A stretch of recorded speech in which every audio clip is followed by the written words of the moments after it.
Malam kita bercakap berkenaan tentang isu politik khususnya pasca pilihan raya umum ke-15. Malam ini sedikit istimewa kita bercakap tentang pembangunan lestari dan juga agenda lestari. Apakah ini menjadi kepedulian kepada pemimpin-pemimpin selepas ini dan juga ahli-ahli politik yang akan mendominasi dan juga akan memerintah kerajaan. Saya berikan gambaran untuk kita melihat dan juga bercakap tentang agenda lestari untuk kita melihat kerangka yang digariskan di bawah Sustainable Development Goal ataupun SDG yang menjadi panduan kepada negara-negara di seluruh dunia.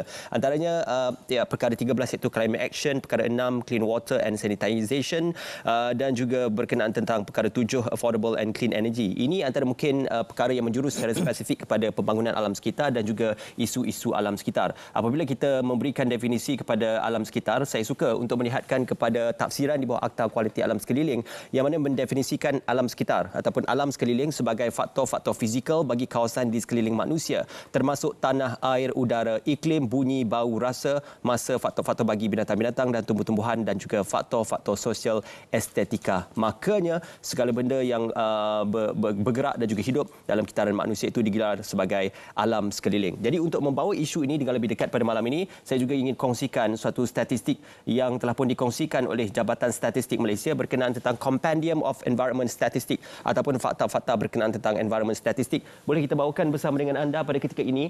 Walaupun kegusaran berkenaan tentang pembangunan lestari dan juga alam sekitar menjadi keutamaan kita, tetapi indikator dan juga fakta menunjukkan recycle rates ataupun kadar untuk kitar semula pada tahun 2021 lebih baik berbanding 2020 sebanyak 31.5%. Emission of pollutants to the air by source ataupun pembebasan bahan-bahan pencemaran di udara daripada sumbernya itu 2021 menurun sehingga negatif 23.6% dan juga beberapa faktor-faktor lain seperti motor vehicles, power plant, industry and others juga menurun sebanyak negatif 27, 10, 20 dan juga 49. Apakah indikator ini boleh membawa kepada gambaran sudah ada usaha-usaha yang positif kepada pembangunan lestari dan juga alam sekitar? Mungkin boleh dibicarakan dan juga dilanjutkan bersama dengan saya. Silakan. Is, ucapan kepada Is, welcome back. Lama dia disidai di Pahang. Seminggu dia sidai di Pahang. Dia bersama dengan saya semenjak daripada hari penamaan calon. Tiba-tiba dia tak ada. Dan digantikan oleh adinda kami, Hafiz. Terima kasih Is sudah kembali. Dan itulah kita harus mengingatkan kepada penonton, Is, ya, kenapa topik ini dibicarakan ketika ini sementara belum ada pembentukan kabinet. Kerana di dalam pemerhatian kami sekurang-kurangnya agenda soal kelestarian, kesejahteraan SDG ini sudah hampir-hampir saja tidak dibicarakan di sepanjang tempoh berkempen. Walaupun ada disebut sedikit, dicubit sana sini dalam manifesto, apabila kita gesa dan tuntut dibicarakan sebagai agenda besar, ia kelihatan tidak menarik undi. Jadi maknanya para pemain politik kita tidak menganggap isu ini isu yang akan membawa undi. Rakyat juga tidak peduli. Yang penting hanyalah kos sara hidup dan juga tentang inflasi yang sedang dihadapi. Sedangkan kalau kita bercakap soal kepimpinan dalam tempoh 5 tahun, inilah isu-isu yang akan melatari. Dan kita tahu bagaimana isu berkaitan dengan krisis iklim, climate change, SDG, ia sudah pun dikerangkakan, dimodularkan di dalam agenda ekonomi. Kita sudah ada ESG misalnya. Nanti kita akan bangunkan ESG sejahtera. Ini semua idea-idea yang sepatutnya siapa pun memegang portfolio. Dan dia jatuh di beberapa kementerian, bukan hanya satu. Ya, tenaga, tanah, alam sekitar. Ini kementerian yang sama macam semalam, Is. Kita berdebat tentang pendidikan dan juga sebelum itu tentang penyusunan semula ekonomi. Dia akan berpijak di dalam banyak kementerian. Jadi inilah masanya sementara belum ada menteri yang memegang mana-mana portfolio untuk kita memahamkan rakyat. Kerana dahulu kalian mengundi tidak mempertimbangkan ini. Sekarang ini masanya untuk pertimbangkan semula supaya kita boleh mendesak siapa pun memegang. Ayalah katanya PH kan, tapi negeri-negeri di bawah PH pun, Pulau Pinang, Selangor pun bermasalah juga. Jadi kita harus perkasakan rakyat. Saya tengok tetamu saya jauh secara dalam talian pun dah tersenyum. Dia rasa puas sebab inilah, this is the thing that I'm going to talk about tonight. Ini melesen besar. Dua tetamu kami bawakan di studio menemani saya dan Is adalah Profesor Madya Dr. Zainal Abidin Sanusi, Pengarah Pusat Sejahtera untuk Kelestian Kemanusiaan UIAM. Doktor, Assalamualaikum. Waalaikumsalam. Okey ke mukadimah macam tu? Garang ke tak? Oh, tidak, boleh. Perlu garang lagi? Sekarang boleh garang. Menteri belum ada. Okay. Dan secara dalam talian Mina Rahman, Presiden Sabah Alam Malaysia. Mina, selamat datang. Dan ini buat julung-julung kalinya. RTM belum pernah panggil Mina, ya? Saya dimaklumkan. Okey, tahniah lah. Ini adalah debut lah. Mudah-mudahan tengok penerbit saya pun dia kata okey boleh panggil lagi. Itu saya dengar. Jadi kita pegang janji penerbit saya. Terima kasih Mina dan Dr. Zainal. Saya mulakan dengan Dr. Zainal dulu. Saya. Yep. Is sudah membukakan tadi lembaran bercakap tentang SDG. Mungkin kita bermula melihat prestasi Malaysia dalam mematuhi agenda SDG ini. Adakah kita okey saja? Apakah memberansangkan? Bagaimana kedudukannya? Kalau tengok perbandingan ya, kedudukan kita meningkat ya, bertambah baik, bukan bertambah baik. Kita sekarang ni di kedudukan kalau mengikut statistiknya 72 daripada 163 negara. Tapi bila kalau tengok perbandingan sebelum itu yang kita tengok dari segi index score, maknanya kita menurun sedikit ya, tapi adalah bila sudah banyak negara dan banyak data yang kita berikan, kita akan performance akan menurun. Tapi asasnya pada saya lah secara perbandingan semula ya, kalau melihat beberapa tahun kebelakangan ini penekanan yang diberikan terhadap SDG ini bertambah ya, tetapi dia bermusim. Ya, di saat yang kita bertambah dari bertambah daripada tahun ke tahun dari perspektif kerajaan ya. Kalau kita tengok keaktifan kita melakukan perbincangan, keaktifan melakukan perubahan peraturan dan sebagainya bertambah intensif ya. Tetapi bermusim, maksud saya bermusim dan bertempat ya. Ketika isu malam ini ya, isu di mana terabaikan agenda lestari ketika kempen pilihan raya ya, melihat kepada perbincangan yang berlaku sepanjang tahun ya, sebagai orang yang agak terlibat aktif lah. Tetapi ketika mana di saat menentukan agenda negara, di saat menentukan komitmen negara dan mengambil hati rakyat, apa yang nak ditawarkan sebagainya, isu ini tidak disebut. Betul. Ya, itu membuatkan saya rasa seperti macam menyamar jugalah. Ya, maksudnya tidak kurang jujurnya dari segi menawarkan agenda ini. Ya, tapi saya melihat ini bukan sesuatu yang tidak ada kaitan langsung ya. Ada ditawarkan, tetapi satu ruang yang kita hilang di mana di saat kalau kita betul-betul lihat apa kerangka SDG ini, sebenarnya sesuatu yang boleh ditawarkan kepada rakyat dengan cara yang sangat cantik. Kerana matlamat pembangunan lestari itu menyentuh daripada A to Z, daripada 1 sampai 17, segala isu bulan dan bintang. Ya. Jadi kalau dirakamkan dan ditawarkan sebagai manifesto dan sebagainya, sebagai satu untuk ditawar pada rakyat, saya yakin ini sesuatu yang akan membeli vote pilihan daripada rakyat. Ya. Tapi malangnya kita tengoklah bagaimana dia persembahkan adalah lebih kepada isu-isu politicking. Ya. Dr. Zainal, sebelum kita pergi lebih lanjut dan juga bersama dengan Mina Rahman secara dalam talian, kepada penonton kita yang mungkin merasakan perbincangan ini berat, mendengarkan SDG, itu juga satu terminologi yang mungkin apa yang kita bincangkan. Kalau SDG kita tahu sudah ada, berikan penjelasan sedikit. Kalau kita tidak komit kepada agenda ini, apa yang kita kehilangan?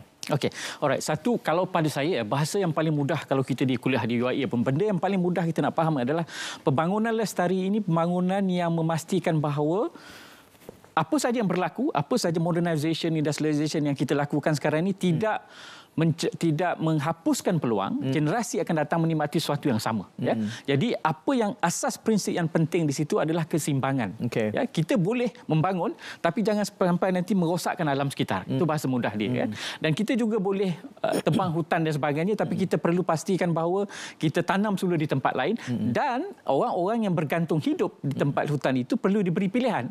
Ya, jadi bermakna keseimbangan yang perlu dilakukan adalah keperluan ekonomi, jangan dilakukan atas kerosakan alam sekitar, dan pembangunan ekonomi juga tidak mengenepikan sebarang kaum di dalam kaum ataupun kumpulan. Itu bahasa mudah keseimbangan yang perlu diwujudkan. Jadi kosnya kalau kita laksanakan adalah, kalau kita lakukan itulah pembangunan yang lestari lah, seimbang. Bermaknanya kita tidak akan ada kumpulan melebar misalnya antara yang miskin terus miskin, yang kaya terus kaya. Jadi asasnya di situ adalah pembangunan yang sama. Ya, dan keduanya kalau kita lakukan pembangunan ekonomi tanpa mengalami sekitar, dan isu climate change akan makin ketara, dan itu pun yang sedang ditangani. Tapi yang menjadi cabaran, yang menjadi isu besar sekarang ini adalah kerana dominasi ekonomi menyebabkan kita terlupa kesan terhadap alam sekitar, dan kita mengenengahkan agenda-agenda keperluan ekonomi lebih daripada yang lain. Dan kita sedang membayar kosnya tanpa kita sedari, secara langsung dan tidak langsung. Saya beralih kepada Mina Rahman, Presiden Sahabat Alam Malaysia. Mina, saya bangkitkan tadi, saya terus saja menyentuh elemen politik supaya kita segera mengaitkan perbincangan kita malam ini dengan sentimen politik kita pasca PRU. Kerana saya sebutkan di awal tadi bahawa hampir tidak disebut tentang agenda kelestarian ini di dalam tempoh berkempen 2 minggu itu. Kristi Kristianisasi ada, Yahudi ada, kan, perkauman ada, tetapi elemen ini tidak ada. Dr. Zainal menyebutkan bahawa tidak bertanggungjawab. Saya kira itu lebih kurang yang dia sebutkan. Cumanya saya menunjuk ke atas dan ke bawah, iaitu pemimpin tidak memimpin perbincangan ini. Dan rakyat juga tidak kisah. Yang immediate concern mereka adalah soal kos sara hidup, makan, minum, gaji. Sedangkan mereka terlupa kehidupan kita tidak akan lagi lestari kalau kita tidak mengimbangi ini. Malangnya, Mina, ia dilakukan oleh semua. Di Pulau Pinang, di AP, di Selangor, PKR, di Kelantan, PAS, di Pahang, BN. Dilakukan oleh semua pemain politik. Adakah agenda lestari ini hanya mainan mulut? Mina. Ya, satu persoalan yang amat penting ya. Bagi daripada apa yang kita rasai, memang agenda ini tidak menjadi suatu agenda yang center, yang priority bagi semua golongan. Tak kira sama ada pemimpin daripada mana-mana parti.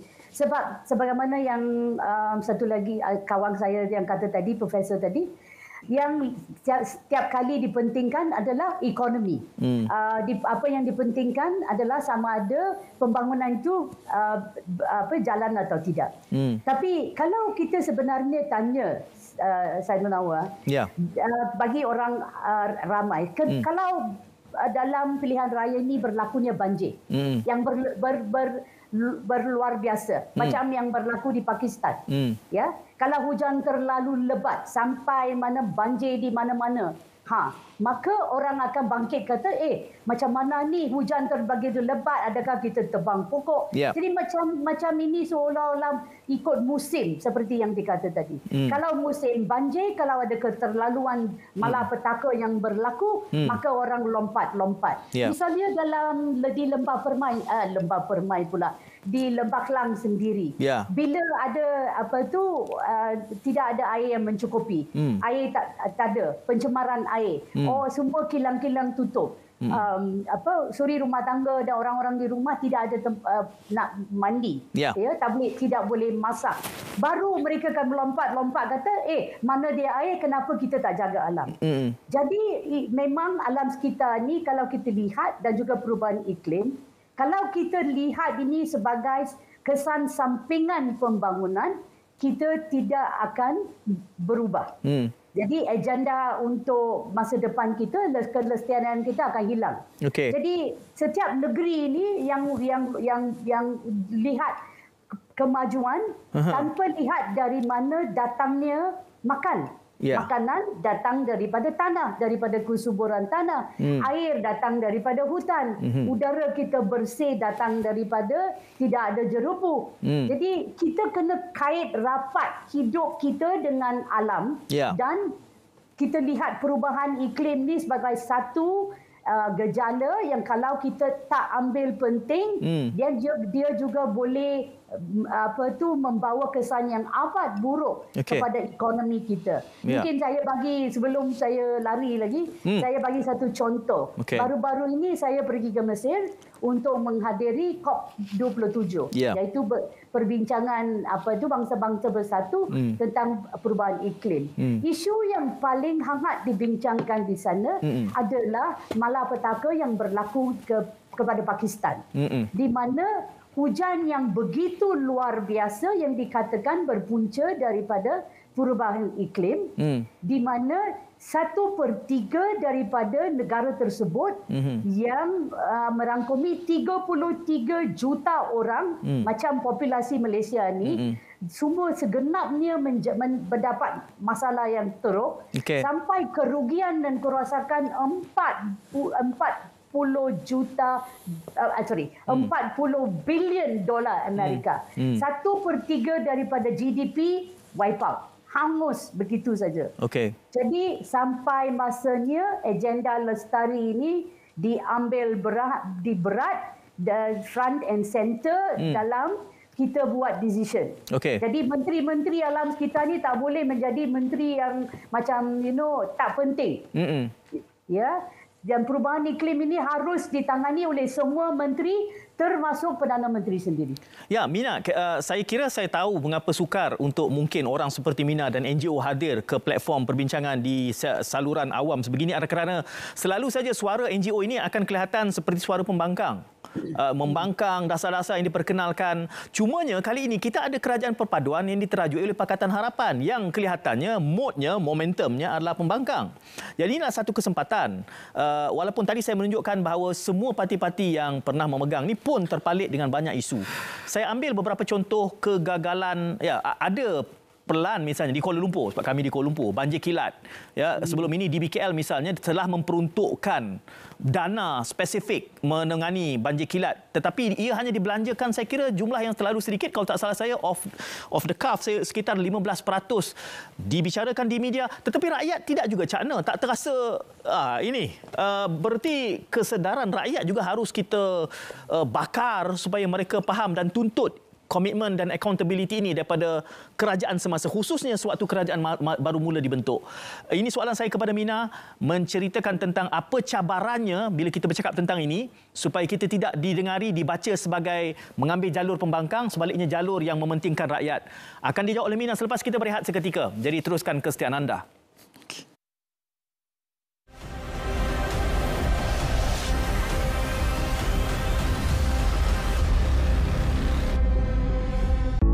Malaysia antara 10 negara dengan kadar transplantasi terendah di dunia pada tahun 2021. Kini, anda boleh mendaftarkan diri sebagai penderma organ melalui MySejahtera. Jom daftar dan kemaskini sebagai pengikrar derma organ. Satu ikrar, sejuta harapan. Untuk maklumat lanjut, layari www.dermaorgan.gov.my.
Football unites the world.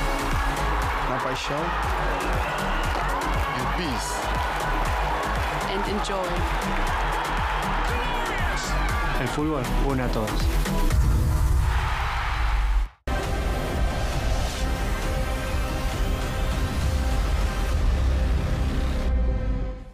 Okey, kita bersua dalam khas pasca PRU ke-15.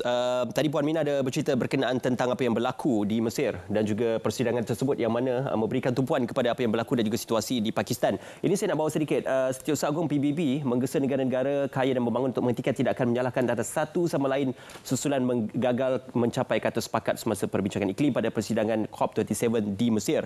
Isu ini juga sebenarnya berlarutan disebabkan isu berkenaan tentang pencemar bayar, ataupun boleh kita katakan pencemar bayar ini adalah pencemaran pelepasan ke alam sekitar bagi semua unit dan pengusaha individu yang juga dicadangkan sebagai satu terma pengotor membayar prinsip-prinsip PPP yang dirujuk kepada Kerjasama dan Pembangunan Ekonomi OECD pada tahun 1970-an.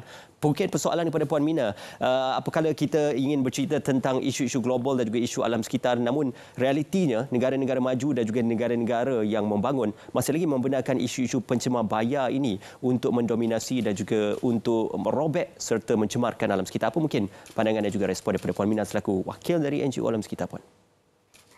Kalau kita lihat di peringkat antarabangsa, apa yang paling penting adalah dari segi polluter pay atau pencemar bayar. Persoalannya siapa yang menjadi pencemar utama. Jadi itu yang jadi persoalan yang amat penting. Sebab kalau kita lihat daripada the Convention Climate Change itu, iaitu satu convention di antara negara bangun dengan negara maju, juga dengan agreement perjanjian Paris.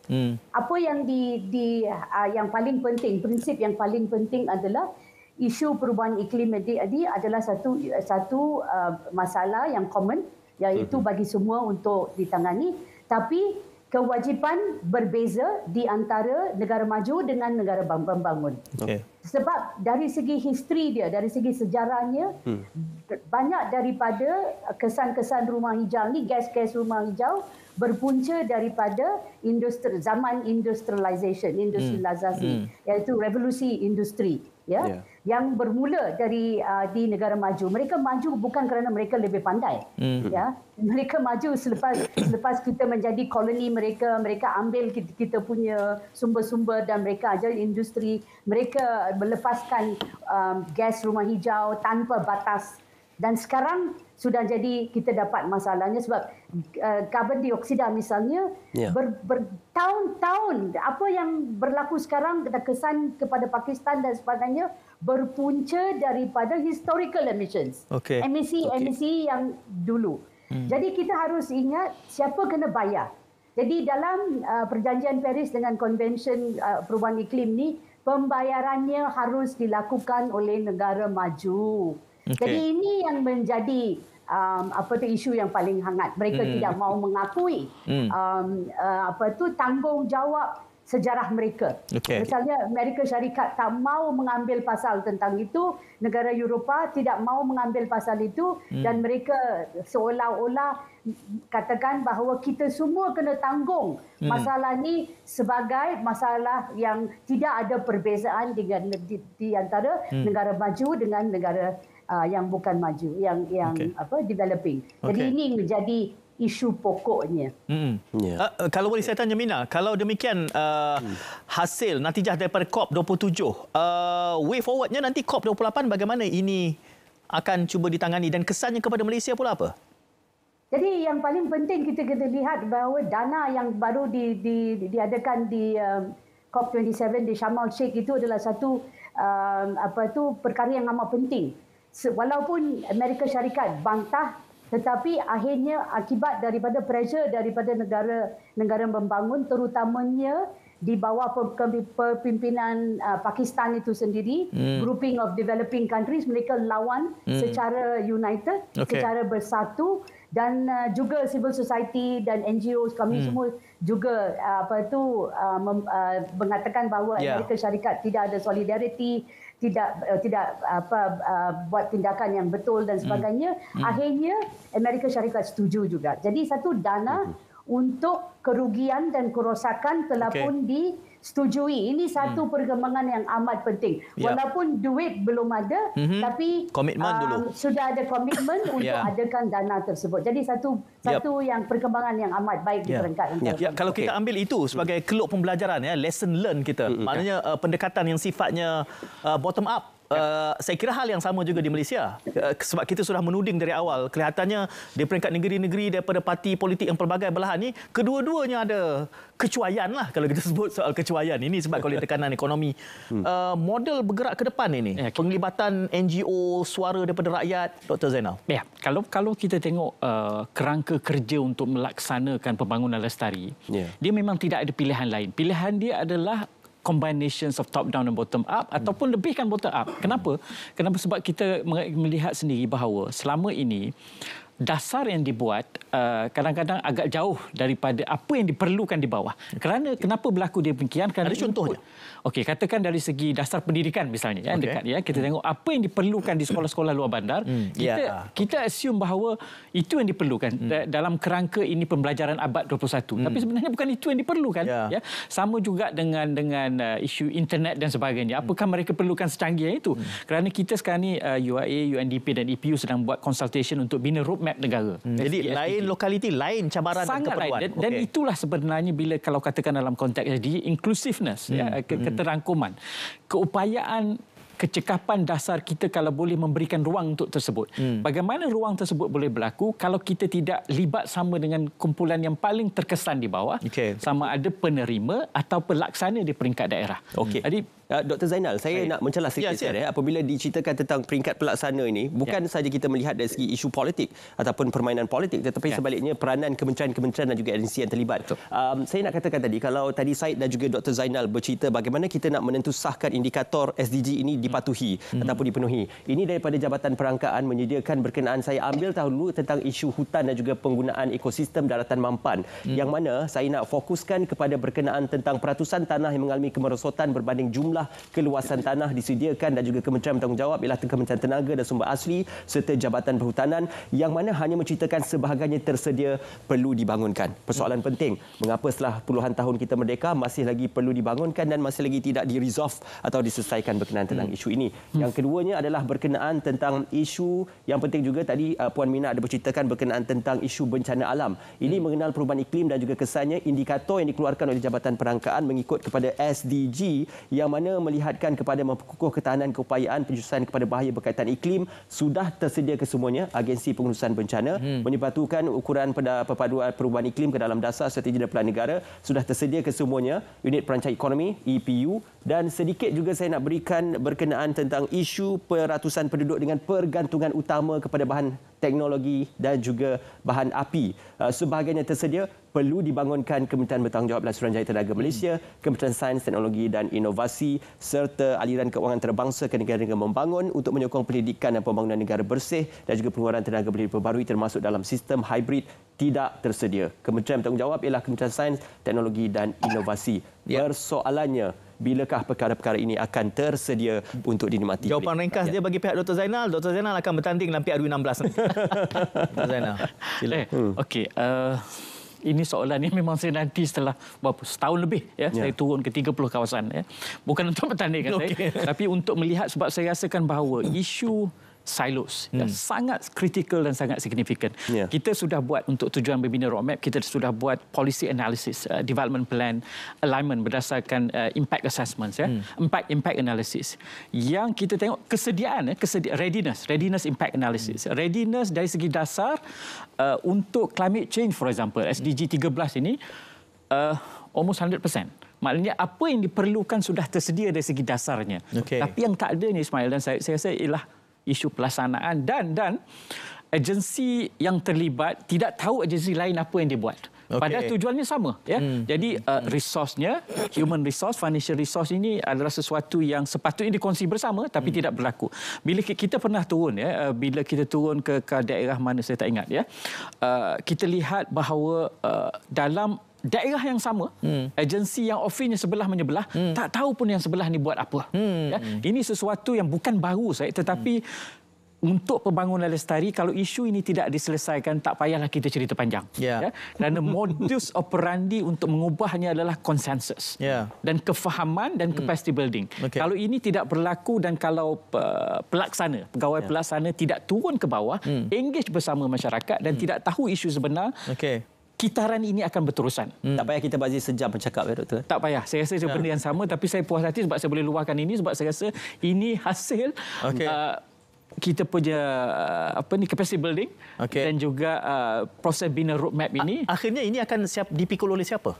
Roadmap, semua kapasiti yang telah pun canai setelah cerakinkan. Kalau roadmap ini kita belum, kalau roadmap ini masih dalam proses pencerakinan, tapi kalau dari segi program yang All Party Parliamentary Group on SDG, kita sudah panjangkan kepada report tersebut pada Parlimen dan sudah dibincangkan dari panjang. Jadi mungkin kita tidak akan berjaya merubah dalam masa yang terdekat, tetapi awareness, kesedaran di kalangan ahli Parlimen sudah kita bina dan untuk proses yang seterusnya.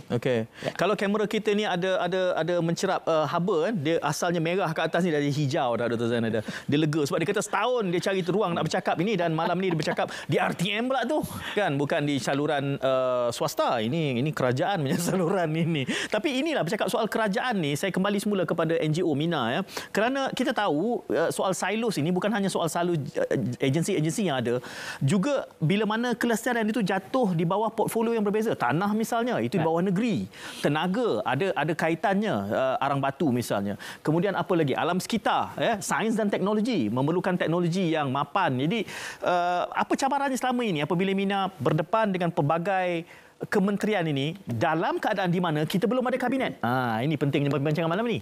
Kita perlu mengecilkan kabinet. Dan sebelum ini pun satu kementerian yang banyak agensinya boleh dipegang oleh seorang wanita, tiba-tiba hanya kerana keperluan political expediency dia dipecah-pecahkan. Itu juga kita tidak mahu berlaku nanti. Jadi kesempatan ini harus ada kecerdasan baru juga di bawah kepimpinan Perdana Menteri yang baru ini supaya silo ini seperkara tetapi menyusun portfolio itu juga. Mungkin dari perspektif Mina. Saya kira yang paling penting adalah seperti bagaimana yang dikatakan tadi, kita jangan lihat sebagai silo. Alam kita ini cross border. Perubahan iklim ni cross border. Dia tak tangani border-border, ini Negeri Sembilan, itu Perak, ini apa, macam kita kata kalau banjir, kalau punca banjir itu bukan datang, kalau banjir di Lembah Kelang, bukan saja apa yang berlaku di di Selangor sendiri, tapi di lain tempat juga daripada ekosistem banjaran Titi Wangsa dan sebagainya, the whole ecosystem. Jadi apa yang kita harus mementingkan di sini adalah yang pertama, visi setiap pemimpin kena tukar, kena berubah, di mana mereka dapat bila dia kata nak cakap pasal ekonomi ke pembangunan ke, dia harus pakai kacamata perubahan iklim. Harus pakai kacamata apakah kesan ini kepada alam. Sebab apa yang kami dapati adalah bahawa kalau negeri-negeri kalau kalau kita lihat ini one of the biggest problems lah. Negeri-negeri yang ada kekayaan biodiversity misalnya, ada hutan, ada biodiversity tapi dia tak ada industri. Negeri-negeri yang ada industri tapi tak cukup hutan, jadi dia perlukan air. Jadi dari segi kewangan juga di antara negeri-negeri, tax sistem yang kita ada, dana yang diberi daripada federal ke state memang diiktiraf di bawah rancangan Malaysia ke-12 dan sebagainya. Kerajaan pusat harus memberi lebih dana kepada negeri-negeri yang memelihara hutan supaya mereka tidak tebang hutan. Yang memelihara sumber air supaya jangka masa panjang mereka dapat kekalkan. Dan yang pertanian misalnya macam Kedah, jelapang padi dan sebagainya ditahan di sana. Jadi negeri-negeri itu harus mendapat dana yang lebih supaya mereka tidak didorong untuk pergi balak untuk menukar kawasan tanah tersebut untuk komoditi-komoditi atau baru-baru ini nadir bumi, seolah-olahnya ini rare earth yang baru. Di kawasan sensitif alam sekitar mereka nak lombong pula di kawasan sensitif alam sekitar. Ataupun di semua negeri-negeri berlumba-lumba nak tambak laut.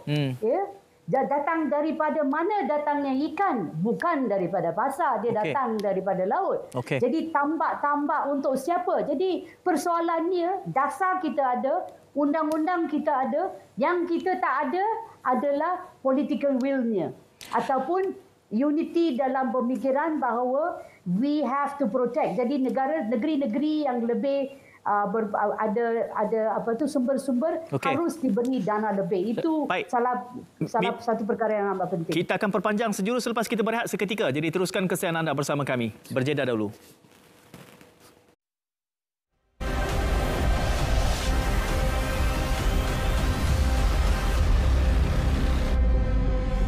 Siren amaran awal banjir ialah sistem pengesan kenaikan aras air secara automatik. Sistem ini dilengkapi dengan pembesar suara akustik, sistem pemantauan bersepadu dan menggunakan sistem solar sepenuhnya. Selain itu, ia juga berupaya memberi arahan daripada Pusat Kawalan Program Ramalan dan Amaran Banjir Negara ke stesen siren dengan kaedah voice activation. Keupayaan bunyi siren ini boleh menjangkaui 1 hingga 2 kilometer bergantung kepada keadaan topografi setempat. Terdapat 2 jenis siren. Pertama, bunyi siren amaran.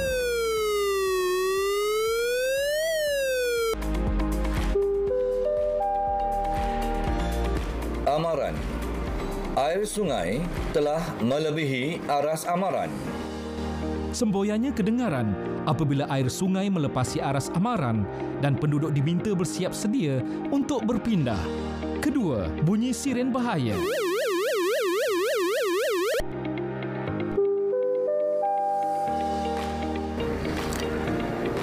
Bahaya. Air sungai telah melebihi aras bahaya.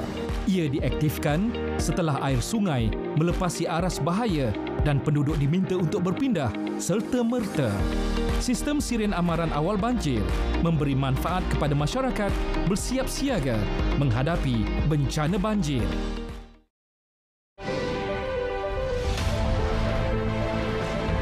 Himpunan peristiwa, kisah suka duka, konflik antarabangsa. Terkini kami rangkumkan secara komprehensif terus ke kaca TV anda.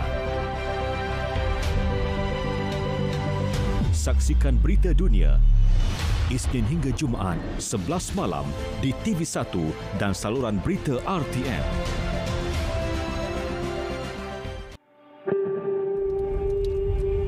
Kakak, jangan buat macam tu. Kenapa? Kan ayah ada bagi tahu dulu, tak baik buang sampah merata-rata. Berdosa tau.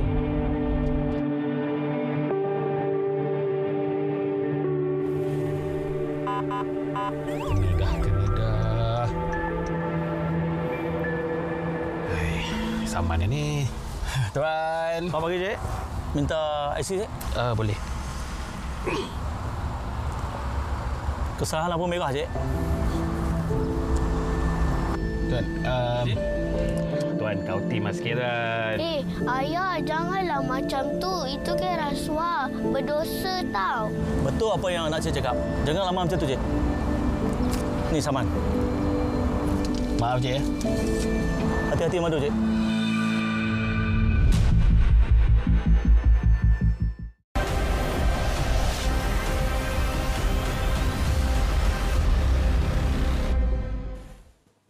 Okey, masih lagi bersama naratif khas ataupun pasca PRU ke-15, Grandstand pasca PRU ke-15. Kita bersama dengan Puan Mina dan juga Dr. Zainal. Kalau tadi Puan Mina bercerita tentang aspirasi politik ini juga perlu dan juga bukan saja berkenaan tentang convention, tetapi siapa yang perlu untuk campur tangan dan juga memastikan tentang aspirasi politik dan juga dasar-dasar kerajaan ini boleh dilakukan. Kita bukan saja nak bercerita tentang parti hijau di negara kita yang melambangkan bulan dan sebagainya, tetapi kita nak bercerita tentang green parties yang mana memberi impak di negara Eropah. Ini lebih penting kerana parti yang berasaskan alam sekitar ini sebenarnya memberikan impak dan juga kesan-kesan positif kepada beberapa negara di Eropah, khususnya di Sweden, Finland, Belgium, Austria dan juga Ireland. Antara yang telah pun dilaksanakan oleh Green Party ini adalah memastikan agar Amsterdam dan Budapest untuk menyasarkan supaya carbon neutrality by 2050 and 2030 respectively untuk mengimbangkan pembebasan gas rumah hijau dan juga penyerapan gas rumah hijau tersebut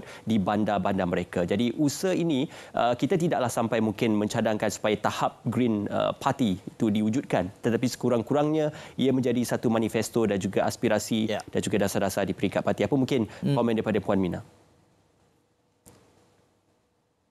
Di sini adalah di negara Malaysia ni amat susah sikit ya.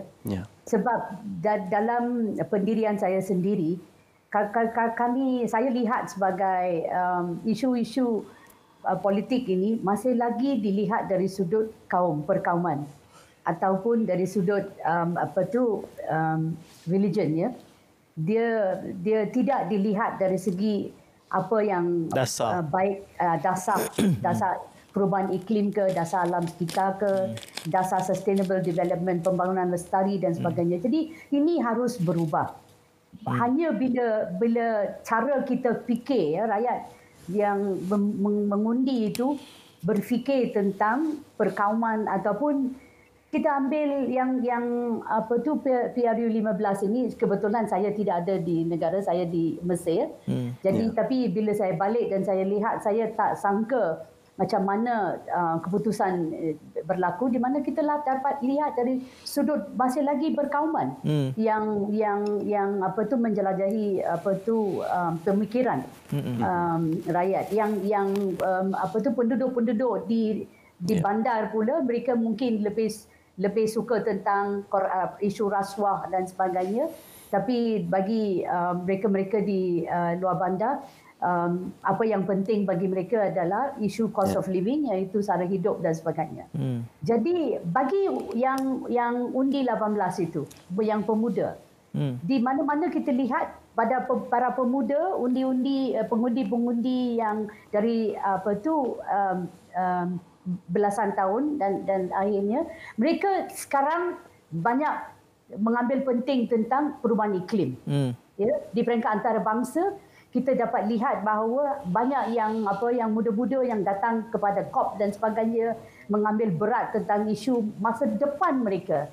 Jadi bagi saya inilah golongan yang harus ada masa kita harus berlabur kita punya daya sebagai NGO banyak ramai di antara kita ada bincang kami mestilah bekerjasama dengan pengundi-pengundi muda ni supaya pemikiran mereka tu dapat diubah dan mereka yang sendiri itu telah sudah mula rasa bahawa apakah masa depan kita, adakah kita ada cukup air, adakah yang kata sampai perubahan iklim berlaku di mana kita tak dapat hidup lagi. Ya, ada juga yang bersuara macam itu sebab kalau suhu bumi itu semakin hari semakin naik, apakah masa depan mereka? Berapa air condition kita pakai dalam rumah pun tak cukup.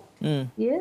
Jadi inilah golongan-golongan yang harus menjadi tumpuan bagi kita sebagai NGO untuk sebagai supaya mereka buka mata dan jangan lihat apa-apa dari sudut perkauman sahaja. Ya, itu kaitannya dengan PRU. Saya petik apa yang Mina sebutkan tadi, concern, keprihatinan, keresahannya berkait tentang dana. Kerana semua ini nak dilakukan, semua akan saya teringat apabila saya bersama dengan Ketua Pengarah JPS menyatakan bahawa untuk tebatan banjir misalnya perlu sekian-sekian bilion dan buat masa ini kita hanya membelanjakan sekitar 30% setahun daripada keperluan tahunan yang digunakan. Jadi semua sektor, Dr. Zainal, menuntut perlu dana lebih. Apa kebijaksanaannya bila kita perlu mengimbangi ini di peringkat kerajaan negeri bahkan pusat? Kita takkan cukup duit untuk memenuhi kehendak semua orang dari segi dana, ya. Tapi saya membayangkan keadaan di mana bila kita turun ke bawah, ya, bila kita panggil sekarang ni kita dah 30 campur 4 ada 36 engagement, ya. Dan di dalam engagement itu ada Jabatan Alam Sekitar, ada Jabatan Pertanian, ada MADA, banyak agensi adalah, ya. Satu pelajaran yang kita dapat adalah kalau kita satukan dan kita beri ruang, empower this group of people, you will get the solutions. Ya, sebab selama ini jangan terperanjat kalau saya katakan bahawa mereka ini tidak diberi ruang untuk berbincang secara terbuka. Dan itu sebenarnya yang diminta. Dan itu dan bukan dalam konteks untuk menyalahkan kerajaan, tidak. Dalam konteks untuk konstruktif, tambahan lagi bila ada CSO NGO bersama, civil society organization dan juga ketua kampung. Dan ini yang saya ingin kongsikan bahawa pengalaman mengumpulkan kesemua mereka ini dalam konteks perbincangan yang konstruktif. Ya, biasanya kita ada mesyuarat tindakan daerah. Tapi dalam konteks mesyuarat tindakan daerah itu sebuah mesyuarat, bukan perbincangan mencari penyelesaian. Jadi itu saya menguruskan untuk apa yang sedia ada. Bencana misalnya. Bot nak letak mana? Ya, betul. Jadi saya kesal sebab saya rasa bahawa platformnya kita ada. Tetapi apabila kita tidak empower this group of people, perbincangan, dan kita dalam keadaan yang agak takut-takut perbincangan mungkin ini salah dan ditempatkan dan sebagainya, dan silos sebagai isu yang tetap kekal di situ. Tapi kalau kita bagi ruang tersebut, pengalaman kita turun ke padang, saya rasa ini adalah model terbaik untuk ke depan. Inklusif dan engagement yang dan benarkan mereka itu memberi pandangan masing-masing dari setempat, sebab kita rasa sekarang ni kalau saya lah bukan mungkin kita cerita pasal parti tadi kan, pada saya bukan parti hijau yang saya nak ketengahkan, mungkin parti sejahtera, bukan apa, kerana yang kita nak ketengahkan, kita juga tidak boleh untuk berlaku adil, kita juga tidak boleh mengenengahkan sekadar isu alam sekitar saja. Tidak akan selesai masalah, sebab itu ada SDG, ya. Dan pada saya SDG ini satu model, bukan kerana saya taksub dengan ini, tapi saya melihat dia adalah platform untuk transformation seperti yang dijanjikan, platform untuk reformasi seperti dijanjikan. Kerana apa? Kerana dia memerlukan engagement yang terbuka, kerana dia memerlukan leadership yang kolektif, kolektif, perpaduan, diversity dan sebagainya. Dan prinsip-prinsip itulah prinsip yang memang kita ketengahkan sekarang ini. Jadi kalau kita tidak gunakan ruang ini untuk ke arah itu dan kita mengharapkan dana berjuta-juta turun, itu satu yang mustahil. Cara mudah ke depannya adalah benarkan perbincangan sebegini dan openness, keterbukaan begini mesti diteruskan. Doktor bukan taksub, doktor passionate. Cumanya buat masa ini saya tak jumpa istilah bahasa Melayunya. Jadi kita berehat dahulu untuk ada masa sikit saya fikir-fikirkan apa istilah yang boleh menggantikan passionate itu. Kita jumpa seterus kita menemui gantian kepada istilah passionate. Berehat dahulu.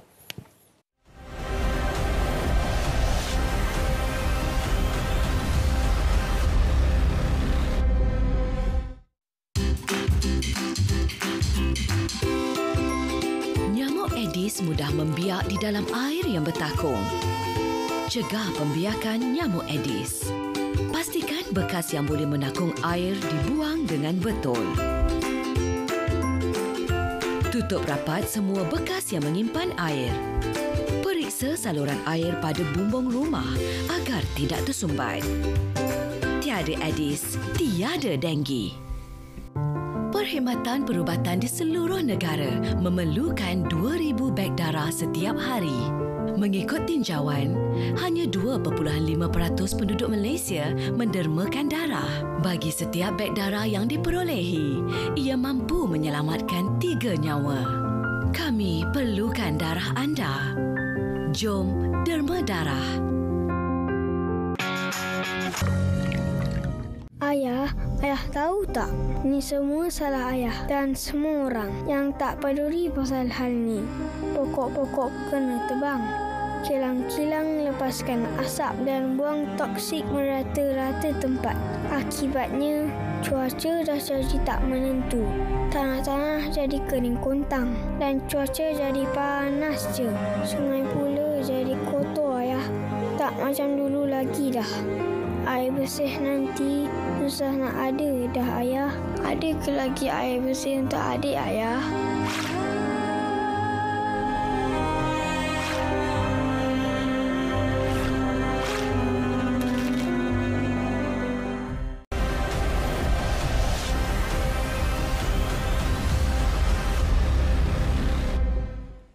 Okey, kita bersama kembali khas pasca PRU ke-15, Syed dan juga Dr. Zainal. Tadi kita membincangkan dan juga Puan Mina ada bercerita tentang bagaimana concern ataupun kebimbangan golongan muda ataupun voters undi 18 ini berkenaan tentang isu alam sekitar. Reuters juga ada menulis pelaporan berkenaan tentang an analysis Malaysia's election ignores climate crisis as economy dominates. Ini penjelasan yang dilakukan oleh penulis di Reuters yang mana menceritakan berkenaan tentang general election ataupun pilihan raya umum yang lalu adalah mengabaikan isu berkenaan tentang wave of flash flooding around the country, forcing thousands of people to flee their homes, dan juga berkenaan tentang isu climate change melebihi tidak diendahkan berbanding dengan isu ekonomi dan juga isu-isu perubahan monsun. Jadi perihal ini dan juga perihal tentang aspirasi politik ini, apakah perlu kita melihat isu-isu ini juga perlu dimasukkan dalam concern ataupun kebimbangan bersangkutan dengan recession 2023, Puan Mina? Memang. Macam saya kata tadi, kalau kita lihat dari segi punca inflasi sekarang, salah satu daripada puncanya adalah kerana kos sumber energi, tenaga, di hasil daripada energi krisis tenaga di Eropah sendiri dan juga dari lain-lain tempat, hasil daripada peperangan Rusia dengan Ukraine tersebut, di mana kita memang dapati bahawa krisis tenaga itu telah pun naik. Juga dari segi sekatan-sekatan makanan, ya, daripada luar negeri tentang bijiran-bijiran dan sebagainya, daripada Ukraine dan sebagainya, ramai negara-negara yang mengimport barangan-barangan juga ada dapat masalah dia. Juga dari segi pandemik COVID itu, supply chain juga ada diterjejas dan sebagainya. Jadi ini semua mengakibatkan untuk kita menilai kembali dari manakah datangnya sumber makanan, sumber laut, dari mana datangnya tenaga itu sendiri. Ini semua ada hubung kait dengan alam dan perubahan iklim.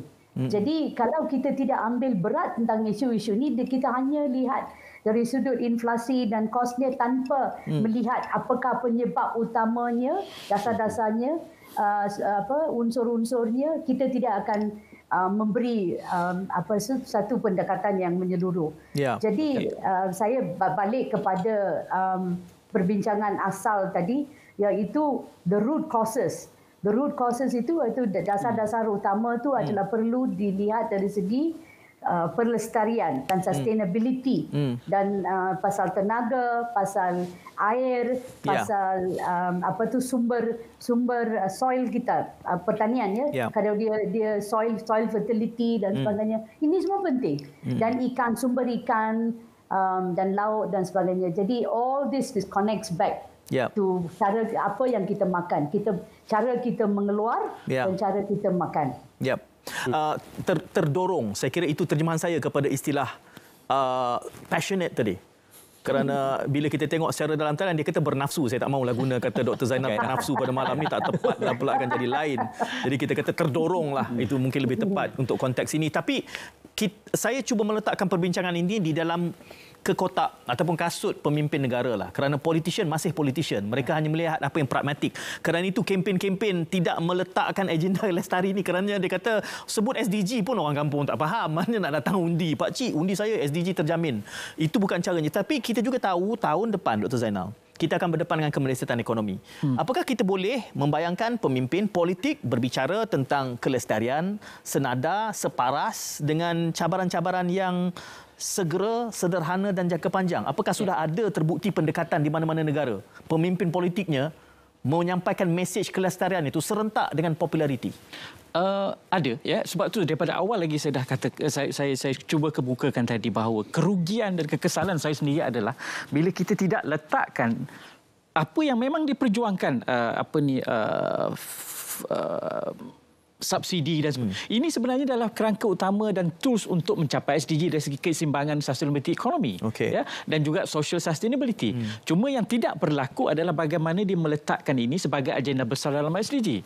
Jadi saya maknanya boleh. Ia boleh dilakukan. Sangat jelas. Sebab itu dalam kajian yang terakhir saya rasa, oleh Nature lah kalau biasa orang akademik kan, yang dibuat ke atas 3,000 artikel oleh 61 researcher menyatakan bahawa SDG is a very efficient political change agent dan juga transformative platforms. Tapi yang tidak berlaku adalah kita tidak boleh meletakkan dia sebegitu rupanya, ya, dan kita picisan dalam mengambilnya, ya, dari segi bahawa ini hanya cerita subsidi saja, tidak letak kerangka bahawa untuk pembangunan sesebuah negara, kesejahteraan itu bukan pada alam sekitar saja, kesejahteraan bukan sosial saja, bukan ekonomi saja. Bila menghasilkan kesejahteraan adalah keseimbangan ketiga-tiga tersebut. Jadi boleh berlaku. Tetapi untuk ini berlaku, saya rasa root cause seperti yang Mina sebut tadilah, asasnya adalah pendidikan. Kita sangat memerlukan menteri yang faham. Sebab itu saya katakan bahawa akhirnya kita memerlukan orang yang faham, dan saya agak terperanjat apabila kita turun di peringkat daerah misalnya, masih ada pegawai-pegawai yang kali pertama dengar SDG. Jadi walaupun dia duduk di portfolio itu, walaupun dia adalah sangat berkait tentang kelestarian, ya, dan itu bukan satu benda yang asing sebab kita selalu jumpa. Jadi kita merasakan bahawa penyelesaian yang akhirnya adalah ESD. Bila kita sebut menterinya harus faham, saya terdengar ada sedikit dari kalangan kru kita yang tertawa. Saya tak pasti apa ertinya itu, tapi itu menggambarkan expectation rakyat kita. Tapi beralih semula kepada Mina, saya memainkan peranan sebagai devil advocate pada malam ini. Ringkas saja, kerana selalu saja bila kita bercakap soal tentangan-tentangan tentang alam sekitar keseimbangan ini dari pihak NGO, kementerian ada saja jawapannya. Dan selalu saja tidak dipertemukan buku dengan ruas. It's not contestation of ideas. So it's your words against theirs. Jadi rakyat terbelah antara jawapan balas daripada kementerian, dan saya bercakap soal kementerian ini semua, bukan soal PN atau PH atau BN, semuanya terpalit sama. Apa respon Mina kepada benda ni? Kebetulan ni saya nak katakan bukan kementerian saja, kebetulan pemimpin atau politik, ya. Kita ambil apa-apa projek sajalah. Bila dia kata ini projek ini sungguh penting untuk rakyat, dia argue ini penting untuk rakyat, ini akan baik untuk ekonomi, kita tengok masa depan, dan dia argue semua. Dia akan juga untuk Dr. Zul, dia orang akan kata this is part of SDG juga untuk macam projek itu, macam projek tambak laut itu macam susu ibu, so important, it's as good as mother's milk, ya. Jadi dia pakai apa-apa alasan saja. Tapi yang saya nak datang balik itu nak katakan bahawa pokoknya adalah satu perkara yang kita tak sebut malam ini adalah lobby itu, ya. Okay. Korporat, siapakah yang sebenar dalam parti politik, ya. Kalau dalam parti politik ini dulu kita ada bincang. Kalau kita nak ada pilihan raya dan sebagainya, kita perlukan duit. Baik. Siapa dari mana kita dapat duit? Siapakah lobby-lobby yang bagi duit? Jadi keberkaitan di antara bisnes dengan politik kita hanya perlu ambil kira. Terima kasih. Sepertinya kami harus mengundang Mina lagi. Dr. Zainal dia selalu. Jadi Mina kita kena selalu hadirkan. Dan sepatutnya semangat kerajaan perpaduan ini harus meraihkan. Seperti Dr. Zainal kata tadi, ia harus lebih banyak engagement. Dan bila sebut lobby itu, hari ini CPTPP mula efektif. Dan kita tahu CPTPP pusingan terakhir ini diratifikasikan 2 hari sebelum pencalonan. Tanpa sempat dibawa dalam kabinet, tanpa sempat dibawa dalam parlimen. Jadi kita harus berani mempersoalkan accountability sekarang sementara kerajaan sedang cuba dibentuk. Rakyat perlu bercakap, jangan takut. Syed, itu juga saya nak kaitkan. Puan Mina cakap tentang isu tambakan laut. Pulau Pinang baru saja memaparkan tentang dokumen awam untuk EIA bagi tambakan laut Pulau Pinang Selatan. Jadi apakah persoalan ini sudah tiba masanya laporan Environmental Impact Assessment itu dijadikan satu dokumen awam untuk diperhalusi? Mungkin kita boleh bicarakan akan datang lagi.